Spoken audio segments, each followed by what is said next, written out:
When I started getting into real estate, I thought I'd have to save for years every time I wanted to buy a new property. It wasn't until I learned how to use equity that I realized I could speed up the process and grow my portfolio faster than I ever thought. If you're building your real estate portfolio and after every purchase, your savings is back to zero and you find yourself having to start all over again, I'm here to tell you you're doing it wrong. There's a much easier and faster way. Listen, once you've bought your first property, you should never have to save for another down payment ever again. If you watched my previous video, then you know what I'm talking about. And if you didn't, I would watch that video first and then come back to this one. Now, in that video, I explained the method of living in the properties that you purchase for a period of time so that you can have a huge amount of savings on the down payment. But in this video, whether you live in the property or not, I'm gonna show you step by step how to build equity in your property, access that equity, and use it to buy your next property without saving a dime. By the end of this video, you're gonna know exactly how using equity is the game-changing strategy to building your portfolio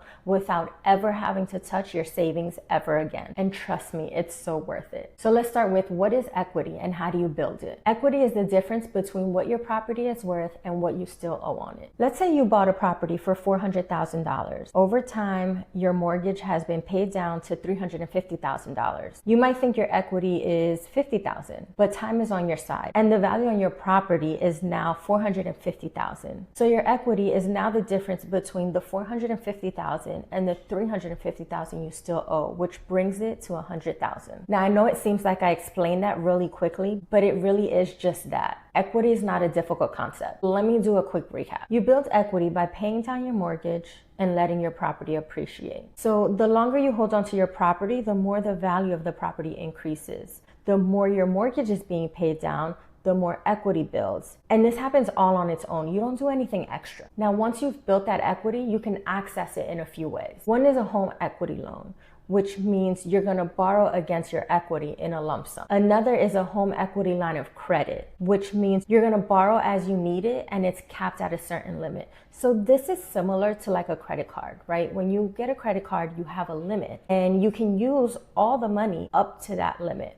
So this is just that. And then you have the cash out refinance, which replaces your current mortgage with a higher one. And then you use the difference as cash. For most people, a HELOC and a cash out refinance is the best option when trying to invest in more property. Now, here's the reason you're all here. You want to know how to use this equity to purchase another property without touching your savings. Once you've accessed your equity, you're going to use it as the down payment to your next purchase. For example, you get $50,000 in equity. You put that $50,000 down on a $250,000 property.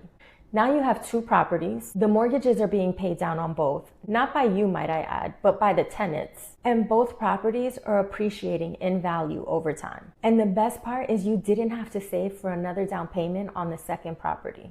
You do this all with equity. The reason this strategy is so good is because you can really repeat it as many times as you want. You build equity in one property, you access that equity, and you use it as a down payment on the next property. With each property you acquire, your portfolio grows and so does your ability to generate income and build real wealth. I never thought I could buy one property and use it as leverage to purchase 2, 3, and even 4 more properties, all without having to save for another down payment. That's really the power of using equity wisely. If you're at the point where you want to purchase your first property, but you need help reducing debt, watch this video where I go into detail on how to eliminate your debt in half the time. See you there.